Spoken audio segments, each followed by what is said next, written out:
Good morning. I am really very happy to be back with all of you at Grail House this summer. And especially glad to be back at Grail House this summer in cool weather. Sesshin talked about how it's been in recent years, very hot, very humid, pretty trying conditions sometimes. And I think that for me, it was probably the main koan for summer retreat. By koan, I sort of mean challenge for practice. And I found that for me, complaining about the weather didn't seem to help very much. It helped to have a few more fans in the Zendo. And it helped to practice, mainly. So it feels like blessed relief this summer, but fresh koans have a way of cropping up. And I think that one of the koans, one of the challenges for practice this retreat has been sickness and healing. So as Fugan said, a number of residents have fallen sick. Fortunately, none gravely. Fortunately, we're just about back up to regular strength. But again, how do we practice with this kind of koan? And again, I think that fretting about it doesn't seem to help that much. Having a nurse practitioner helps, and practicing helps. So Fugan said it, when he was sick and when he was healing, knowing that people were here continuing on with the practice really made a difference. So even though we've had cooler weather here, I've also been aware of the fact that out west things have been very hot, and the wildfires are again raging. June was a very hot month, so conditions are very, very hot, very dry, and once again, there are wildfires everywhere. I looked up some of the statistics. A recent calculation for this year, out west, 35,000 wildfires so far, covering more than 4.5 million acres. Okay, so that's only the third worst year in the past decade in terms of fire and coverage. But in the 21st century, this incidence and intensity of wildfires has been on the constant rise. So I've been aware of this because I grew up in Northern California. We used to have wildfires back then, but it wasn't this kind of preoccupation, constant preoccupation. So that every year we're thinking about we're aware of it and concerned about it. It didn't used to be like that. A friend who lives in Carmel Valley, around where I grew up and where my father lived, said that temperatures have been in the 90s this month. Some of you will remember that in 2008 there was a wildfire that nearly burned down the Zen monastery at Tassajara, San Francisco Zen Center's monastery. It's very close to Carmel Valley, actually, in the Ventana Wilderness, Los Padres National Forest. And Joan said that the last time we studied Genjo Koan was when he was Shuso, and that was actually started in 2008. And it reminded me that I gave a talk in 2008 on Genjo Koan about the wildfires. So some things change, some things don't seem to change that much. But I bring it up because I'm reading a book about this at the moment, about the 2008 fire at Tassajara and how the community there responded to it. And it's very engaging reading. It's called Fire Monks by Colleen Morton Bush. And it talks about how these two fires started up after lightning strikes. They merged and they began heading straight towards Tassajara. They had some time to prepare for the arrival of the fire, but they basically focused all of their practice on preparing to meet the fire. They sent away all the guests. They sent away a number of the residents, just cut it down to a special team. And they were training people who didn't have prior experience in dealing with fires about what to do. A lot of hard work. They had, after a previous close call, they had installed a sprinkler system around the main compound that they called Dharma Rain. And so they were going around clearing all the brush, getting rid of all the flammable materials, wrapping the buildings in fire retardant materials. They were in contact with the fire officials. They had a whole communication system set up. But the interesting question is how they were looking at this koan, despite the lack of prior experience of most of the residents, and having only really a few weeks to get ready for it. So the situation is that Tassajara, there's only one road into Tassajara. And it was clear that the fire was eventually going to cut off the road.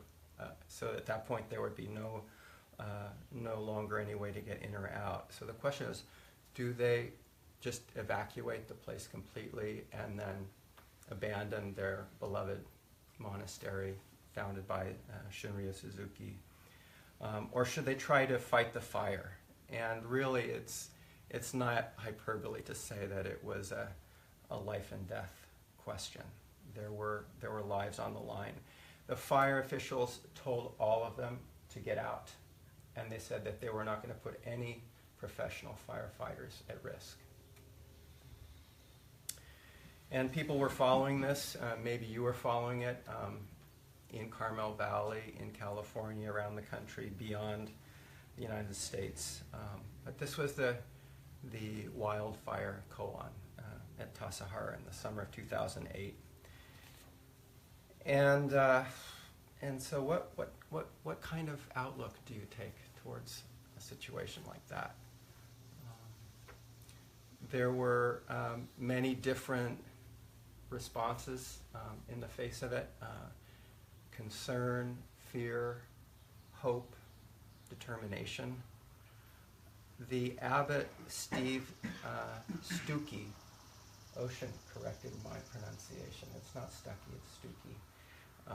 We always have that joke. The abbot said, there's nowhere you can actually plant yourself if you recognize that things are completely flowing and changing and the next moment is unknown. Faith in Zen Buddhism is being willing to live face to face with the unknown and have confidence that however that goes is your true life. So the fire eventually crossed over the ridge and began to descend towards the monastery. And as it did so, it was picking up speed and intensity. And there was one professional fire engineer who was there overseeing things. And when he saw the way it was advancing on Tassajara, he made a split decision no longer to try to defend the monastery, which had been his approach all along. And he ordered everyone out. And people had different feelings about that, but they had decided that what this guy decided they would all go with it. And so they immediately evacuated. They sent off a caravan up out of the valley. But once they got to the top of the ridge, 5 people, again, sort of spontaneously decided to go back down and to try to defend the monastery. So that included the abbot, the practice director there, and 3 other monks. And it's a pretty dramatic story, but the outcome was that after battling the smoke and the fire with the dharma rain, after 6 hours, the fire burned through and burned around them, and they managed to save the monastery. There were some structures around the periphery that were burned up, but the core compound was saved. So it was a very fortunate outcome, due to a lot of commitment, due to a lot of strategic planning, a lot of hard work, but also to the adaptability to unforeseeable circumstances that came from an outlook of not knowing.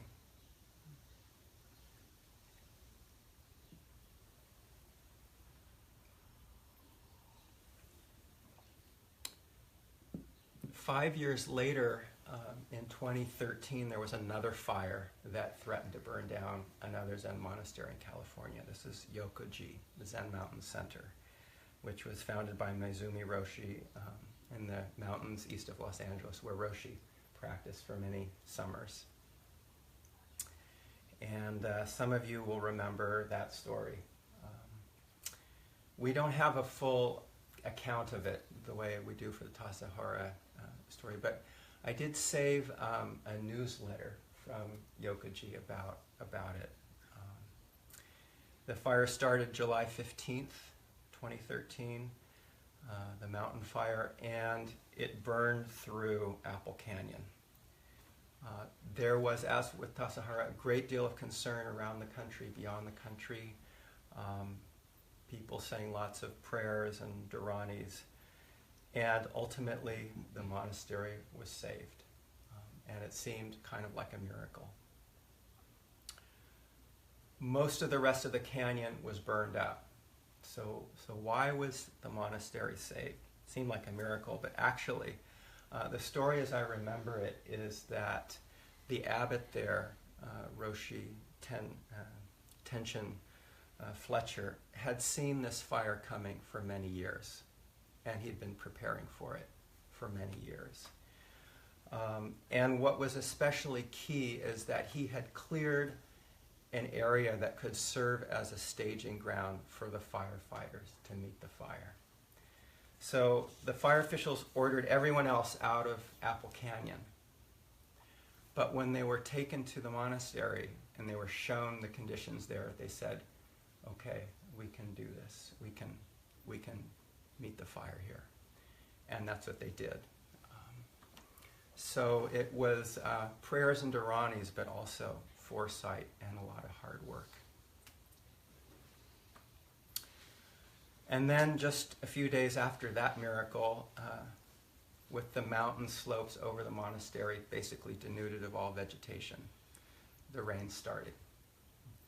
And then the mudslides started.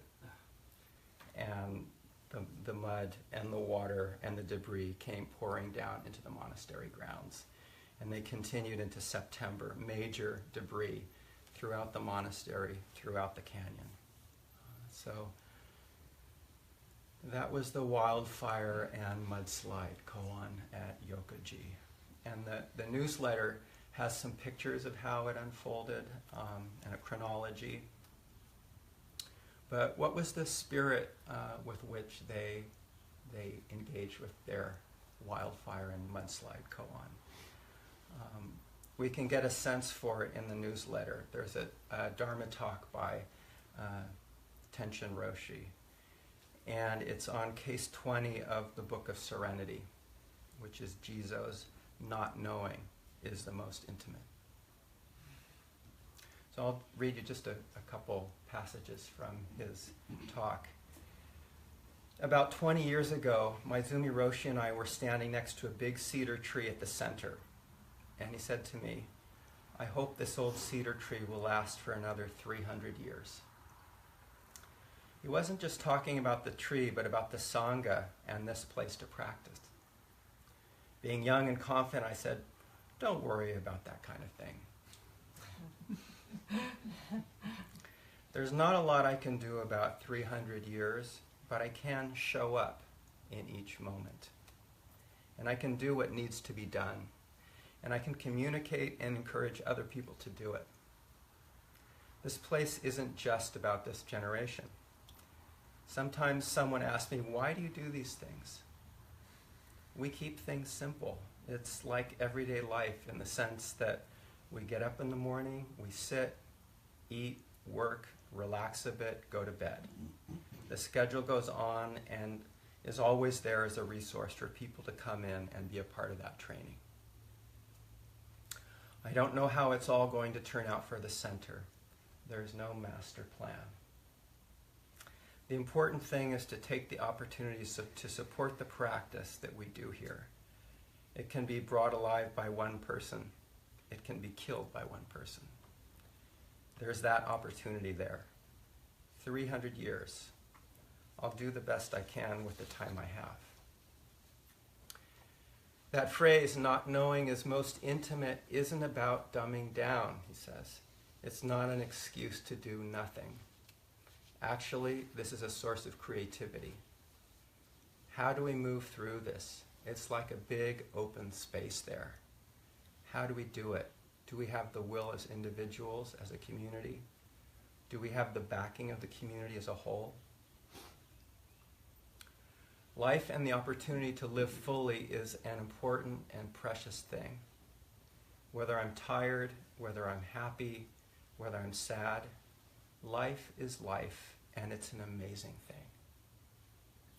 Don't think I'm being Mr. Rogers here, always acting cheerful and happy.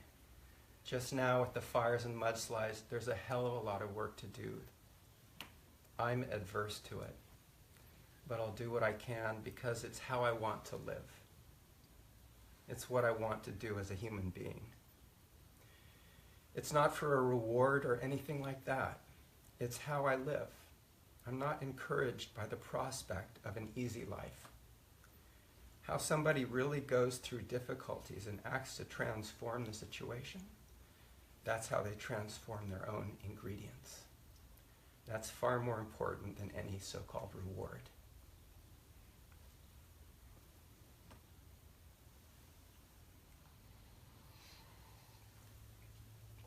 So, the question for you, what is your own wildfire or mudslide koan? Your own life and death koan.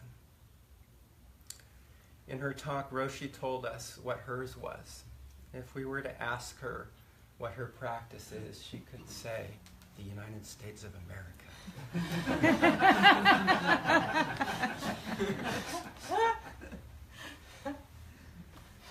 So how does one practice with that koan? I think Roshi gave us an important message, and her words were, just show up. So what's up for you? How do you show up for that koan? And she wasn't saying that to practice with that koan, we have to have everything figured out or have all the answers. It's okay not to know.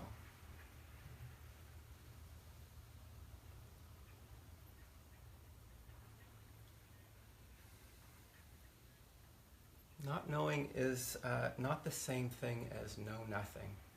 Do you remember from American history the Know Nothing Party? I think it's worth remembering. In the 1840s, there was a white Protestant movement of the middle and working classes that was opposed to immigrants and religious others, in those days, Catholics. And they believed that those kinds of people weren't really going to be loyal to the United States. They shouldn't be given jobs. They shouldn't hold public authority. So that's not what we're talking about. Know nothing. And not knowing is also not the same thing as denial. I think there's a lot of denial going on in this country at the moment, for example, involving climate. So we're defunding environmental science, we're shutting down state environmental agencies. I think that is deliberately not engaging with the koan of the society and of humanity right now. And it's part of the reason why wildfires are raging increasingly throughout the West. Actually, I think not knowing about climate change could be the basis for some creative new thinking, socially, technologically, if we're really willing to engage with the problems. So, not knowing in our own lives, it's sometimes it's that feeling where maybe you're just stuck and you're just not sure what to do, how to proceed. But sometimes that being stuck and that not knowing where to go can be like a gateway to find something unexpected. It may actually be a great thing for you. Those are the dilemmas that if we embrace them can be the things that open us up the most and thereby lead us to deeper insight into change. And I don't think Roshi was saying that we have to be unfazed by it all, above it all. There's profound turbulence going on in our midst and in ourselves. And we can be a complete mess and still practice with our koan. We can still show up even when we don't have it together at all. And it may not feel good for you when you're doing that, but I have to say when I see other people do that, who have that kind of self-recognition in the midst of difficulty, like, my life is a mess and I don't know what to do with it. It's actually very, very moving to see, rather than the kind of pretense that you've got it all under control. So what is your wildfire or mudslide koan? Maybe it's writing a dharma talk, or maybe it's a snafu with your service position. Maybe it's your ailing body, or the ailing body of a friend or a loved one. Maybe it's a painful conflict with a partner. Maybe it's the future. Where will I be in a year? Where will we be as a community in a year? Where will this nation be in a year?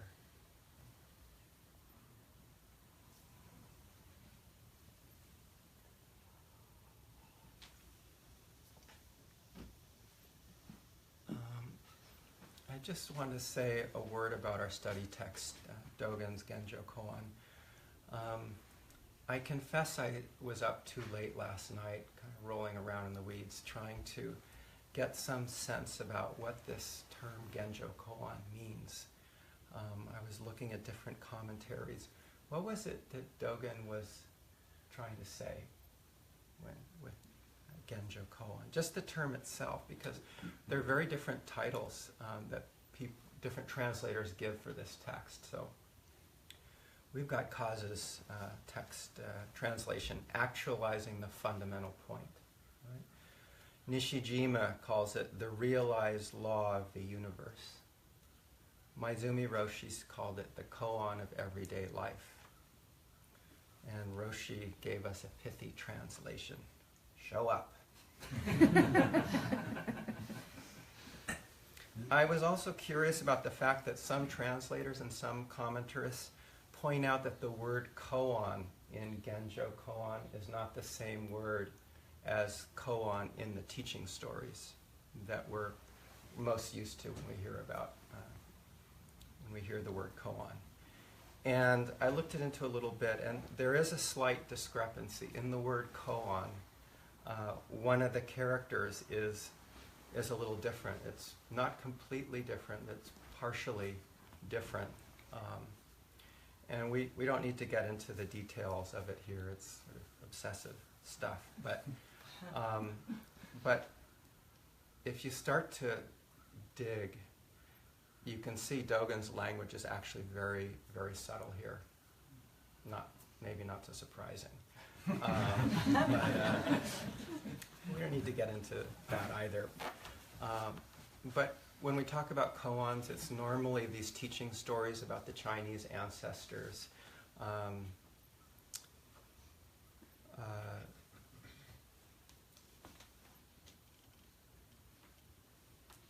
Centuries ago.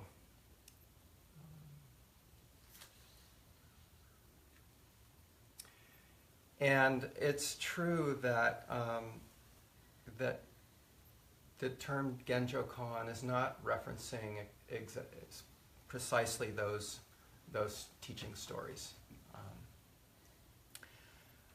But just thinking about it a little bit, I think in the deeper terms of our teaching and our practice, I'm not completely convinced. Actually, I'm not convinced at all that ultimately there's a meaningful gap between koan, the way I've been talking about it in this talk, and Genjo Koan. The character ko in Genjo Koan and in the word koan is the same. It's the same character, and it means public. But public in the sense that it applies to one and all, applies to everybody, like an unquestionable state law or ruling from the emperor. And that ko can also mean equality, because it applies to one and all, regardless of one's station in life, regardless of the differences between people. So the deeper meaning of that ko is the universal law of reality, or the universal law of the dharma, if we think of the dharma as the law or the teaching of reality. So the universal law of reality, or of dharma, as it applies to the different and specific forms in the world. And then Genjo also refers to the manifestation of different forms or phenomena of the universe. So I think if we look at Kaza's translation, we could say that actualizing is Genjo, and the fundamental point would be koan. So ultimately, I would stick with Maizumi Roshi, who approached Genjo Koan and the koan of your life as having a consistent meaning. And I think here Maizumi Roshi was consistent with Yasutani Roshi, who was his teacher. And I think this is what Dogen had in mind as well. In koan study or in Genjo Koan study, we're talking about the underlying law or principle or nature of reality, and about one's concrete specific experience. Both of those things. The important thing that Maizumi Roshi always emphasized about koans and about Genjo Koan is what they have to do with our own life. And I think that's always the way we have engaged in study at the Village Zendo. What does it have to do with our life? And I think that's what Dogen is talking about in that koan at the end of the Genjo Koan. I'll just read it again. Mayu, Zen master Bao Che, was fanning himself. A monk approached and said, "Master, the nature of wind is permanent, and there's no place it does not reach. Why then do you fan yourself?" "Although you understand that the nature of the wind is permanent," Mayu replied, "you do not understand the meaning of its reaching everywhere." "What is the meaning of its reaching everywhere?" asked the monk again. Mayu just kept fanning himself, and the monk bowed deeply. So the matter is not abstract. It's very close by. And it's important for us to appreciate it in our lives and to be able to put that into action, the way Mayu put it into action on a hot day, maybe like those humid days at Grail House we've had in recent years.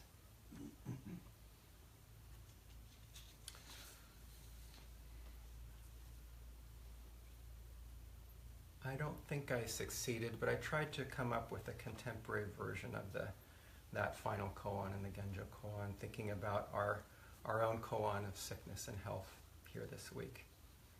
So it goes like this.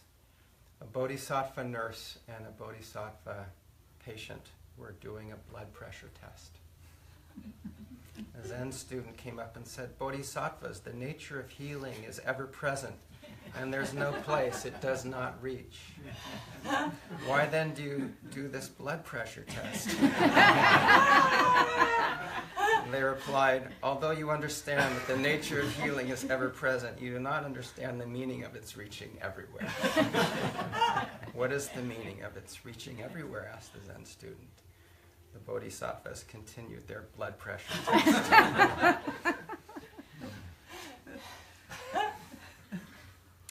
So even if we know what our personal wildfire or mudslide koans are, it's not always clear to us how we can work with them.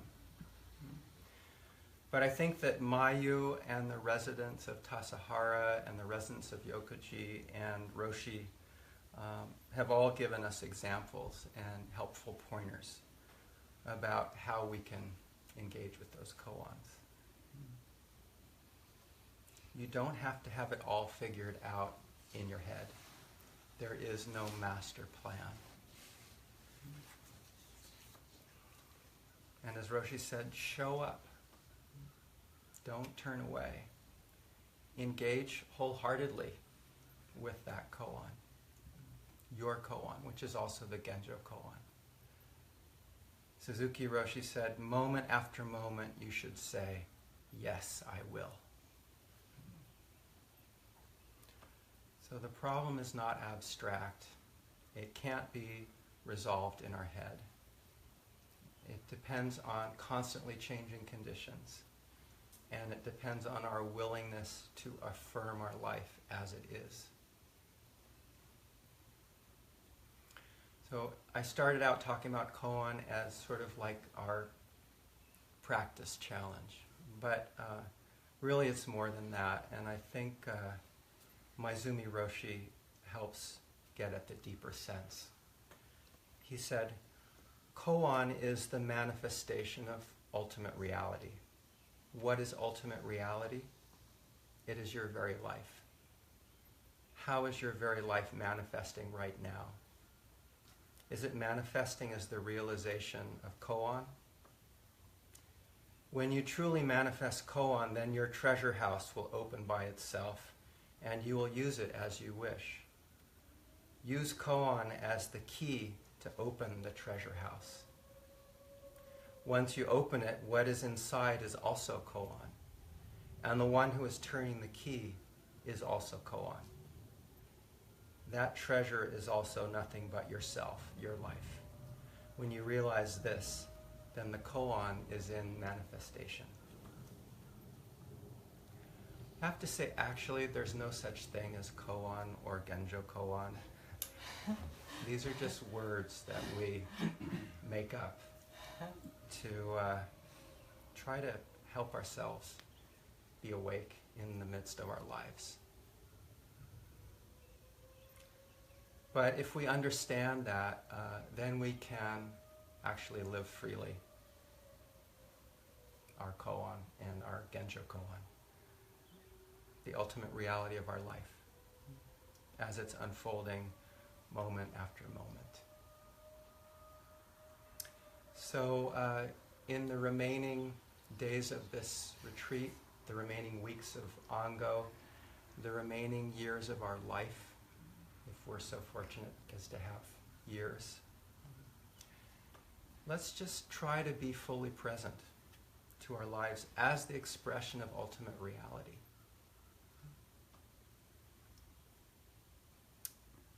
In his last Dharma words before he died, Maizumi Roshi said, "Manifest Genjo Koan."